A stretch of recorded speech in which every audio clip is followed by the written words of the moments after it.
Welcome to the Positive Growth Doctor podcast for women. I'm your host, Dr. Christina Wilson. I created the Positive Growth Doctor after years of dealing with societal expectations, self-doubt, and perfectionism. I leveraged my 30 years of experience as a positive psychologist to address limiting beliefs and gain clarity to build confidence and navigate obstacles to achieve a healthier well-being. I knew that pain all too well. So I empower women to achieve confidence and live a positive-centered life. Subscribe to the podcast and check out the earlier episodes so you don't miss a thing. And let's get to it. Welcome to another episode of the Positive Growth Doctor podcast. I'm your host, Dr. Christina Wilson. Emotions are universal. We all have them. Even if we're told that they're icky or dirty, emotions are actually normal. Yet society tells us, oh, you shouldn't be mad. Don't cry. Or shouldn't you be over that by now? Like TikTok? Well, after all, emotions are all in your head, right? They're not. You heard me right. Emotions are not all in your head. And sometimes we ask ourselves, well, why did I react a certain way to something when another person that was in a similar situation reacted totally different? Or why didn't I react the right way? Well, there is no right or wrong way. Okay.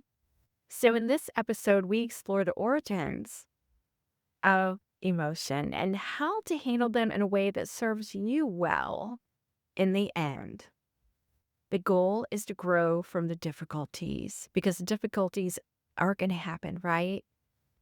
And I'm going to show you how. So find the full transcript for this episode on your favorite podcast app. And please share the podcast with other women to help them grow on their journey too. And you can also do this by leaving a review on Apple Podcasts. It's very helpful, and I appreciate you. So, societal expectations are different for women when it comes to how we feel and how we experience the world. And researchers have found that women are much more expressive when it comes to emotion. However, men show at least equal arousal response to emotions and stressors related to cortisol and blood pressure and different things. So I want to start out with some curiosity questions. Life can be hard, right? So why is it so hard when we experience a loss? It might be a breakup, it might be someone who passed away. Why is it that I feel so overwhelmed or anxious about something, but others around me aren't bothered by it? We are going to get the answers to all of those questions, okay? But first, how many emotions are there? Well, UC Berkeley found that there are way more emotions than we ever thought. And I've always been fascinated with the human minds in psychology. And of course, that's probably why I became a psychologist, right? Well, at least one reason, or that's a whole other podcast episode. Imagine my surprise when I learned just how distinct the mind-body connection really is. Now, I've been in the field for about 30 years. I recall being a young co-ed at the University of Illinois in my brain and the mind class in this auditorium of like 1,000 people, 1,000 other students. And that hasn't been really all that long ago, but some of what I learned is already out the window. And what we knew then is really different from what we know now. And that is the beauty of research. Um, we continue to learn and evolve as a result. So, what does science say about emotion and the mind brain connection? Did you know that chemical changes occur in the body? Okay, because we not only experience emotions in our head, but also in our heart, in our bodies. This is not surprising since we experience chemical changes in the brain. When we experience trauma, and everybody has experienced some level of trauma, and there are many studies on combat veterans to substantiate this. Our neurotransmitters fluctuate and they send messages and they activate certain areas of the brain. And these areas are responsible for our mood and they stimulate the autonomic nervous system. And this means that our emotions run through the autonomic nervous system. And we often ponder what came first, the chicken or the egg, right? Well, when it comes to our emotions are connected to our bodies and not derived from our thought. Your thoughts are formed from your emotion. I know, right? Our sympathetic nervous system is related to the fight or flight response when things are overloaded. Think of it as a motor that's overheating. We need to be in homeostasis, which is where the nervous system runs the best. And this is related to our parasympathetic nervous system. There is more. It's not all in your head. It makes its way to our body. Emotions live in our body.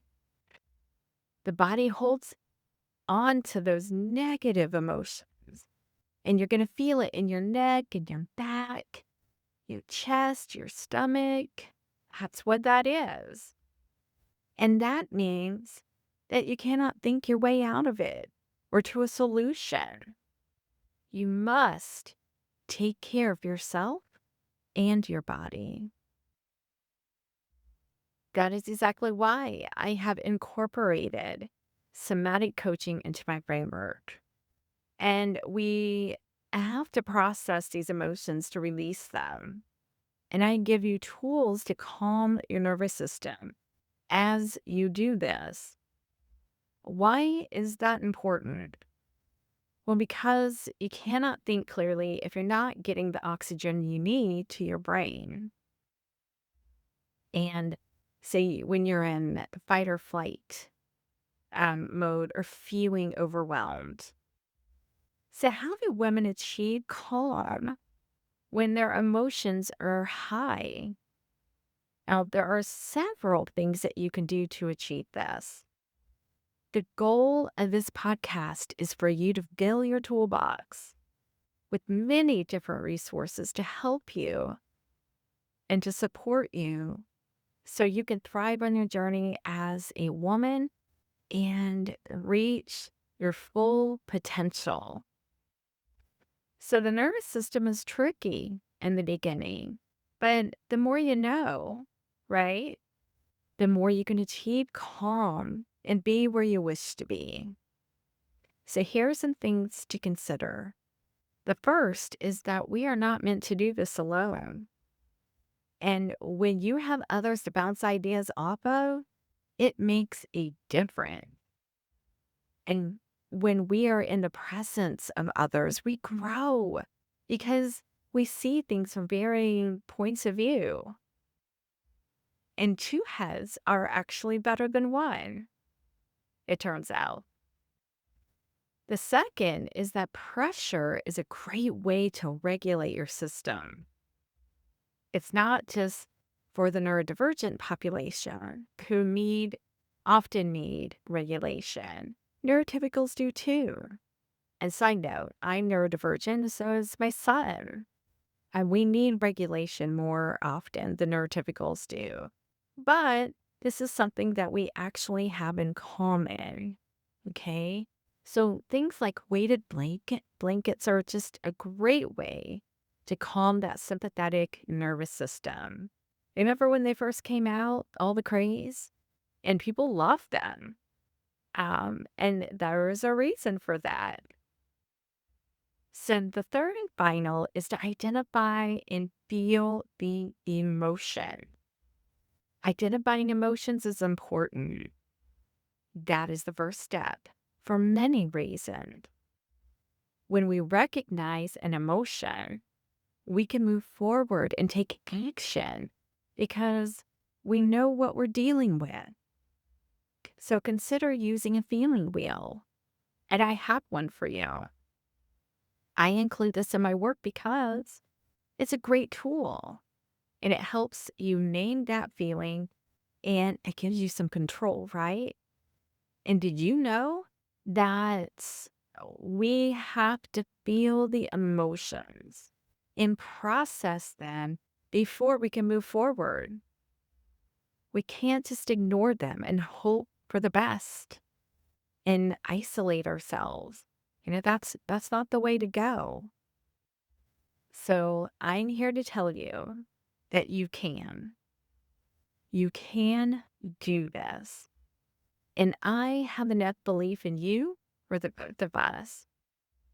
Why is that? Well, because I've been there. I've been there too. And it's hard, but it is doable. And you don't have to do it alone. So I hope this helps. And let's meet up again next week for another episode. Thanks for listening to the Positive Growth Doctor podcast. Be sure to leave a review and tell other women about the podcast. Let's support one another. Find the full transcript for this episode on your favorite podcast app. Watch the podcast on the Positive Growth Doctor YouTube channel and learn more at thepositivegrowthdoctor.com. And be assured, you are not alone on your journey